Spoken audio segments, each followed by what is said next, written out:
I'll see you again in the dark side.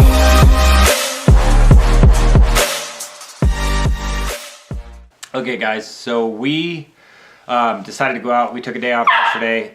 We decided to go out and try and get on some whitetail deer. They're in a little bit different areas than the mule deer. Typically the whitetails want to be in creek bottoms and other things with heavy cover, as opposed to the mule deer who like the hill country and the mountains.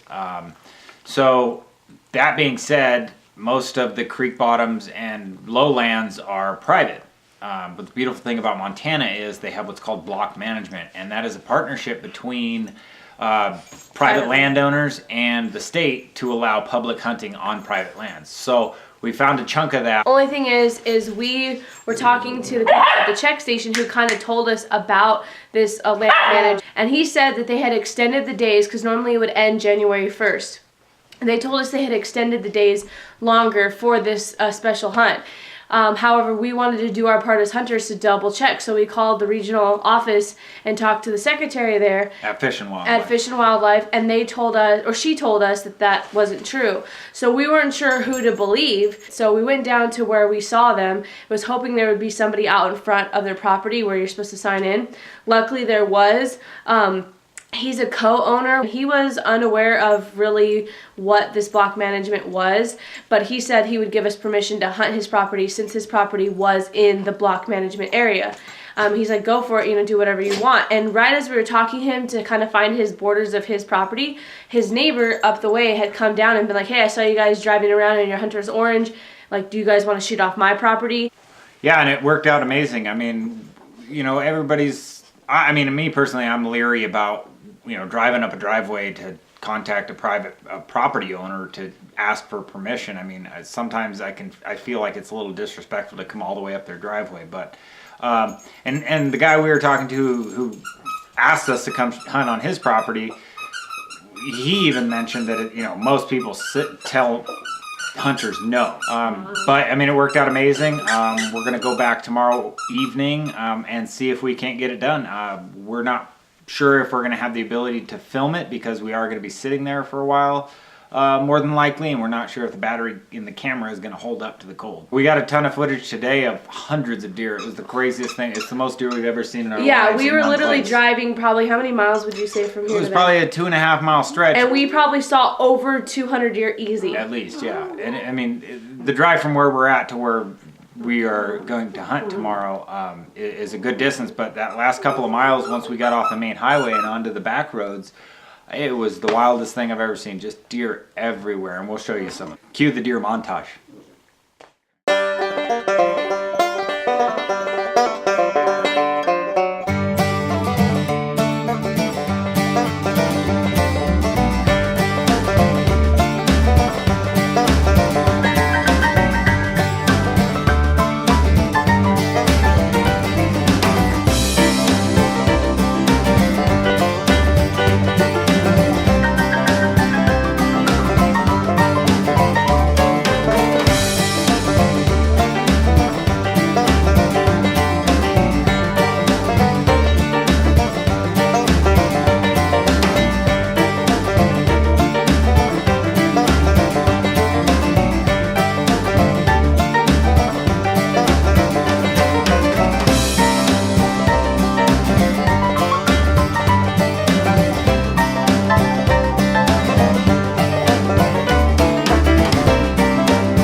Look at all that food running around.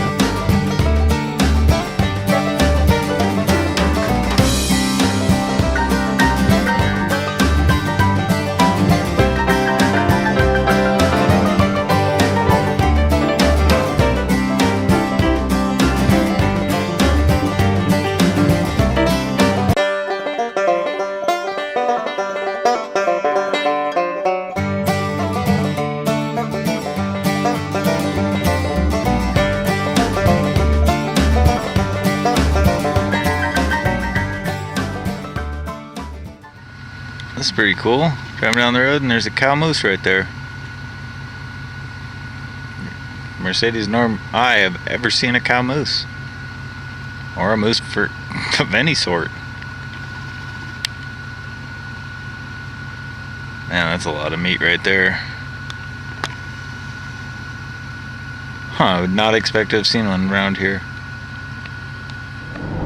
Hey guys, so we're headed to that private property that we talked to you guys about in our last video.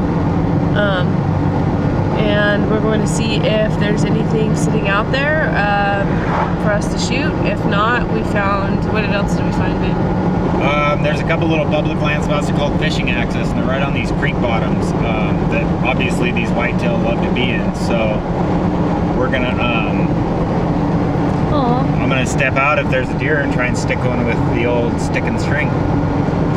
So let's do this. Hey guys, so real quick, we just saw a dead doe on the side of the road, and it's so sad. Like, not sad, I mean, I obviously murder them in their face, so it's like, I'm not sad that it's dead, it's just sad that it like seems like such a waste, and like its life meant nothing. But we actually, it reminded me of something that we heard the other day, which is, well, we were talking to one of the locals we were eating dinner at a local restaurant, and they actually mentioned to us that up down the highway south of us is a zoo or a wildlife park, and they have lions and all sorts of carnivores. So what they do is they come and pick these roadkill deer up off the side of the highway, and they take them down there and they feed them to the lions and the wolves and all sorts of stuff that they have down at the zoo. So it's kind of a win-win, you know, the deer gets picked up and the animals get fed. I mean, I think it's amazing.